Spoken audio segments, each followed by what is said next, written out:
Jessica Sanchez is mothering, literally and figuratively, dahil ang Filipina Pride nagpasikat sa America's Got Talent at ngayon sigurado na ang ticket sa final round.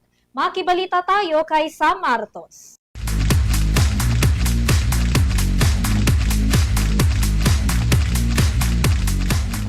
Dumako naman tayo sa mundo ng entertainment para sa ating balitang showbiz. 9 months pregnant na si Jessica Sanchez, muling ipapamalas ang kanyang boses sa nalalapit na pinale ng America's Got Talent Season 20 dahil isa lang naman siya sa mga nakapasok sa finals. Pasok na sa finale ng America's Got Talent Season 20 ang Filipino-American singer na si Jessica Sanchez. Inanunsyo nila yan sa kanyang social media account kung saan makikita ang mga larawan ng mga pasok sa finale. Kabilang na dyan si Jessica Sanchez kasama sina Chris Turner, Lightwar, Circa Maria, Jordan Blue at Leo High School Choir.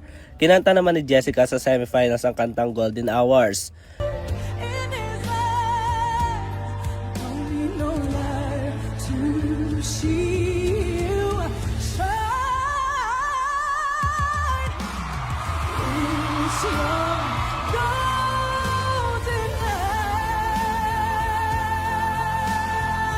Matatanda ang huling lumahok si Sanchez sa AGT noong 11th season kung saan naging wildcard contender ito, ngunit hindi pinalad makapasok sa finals.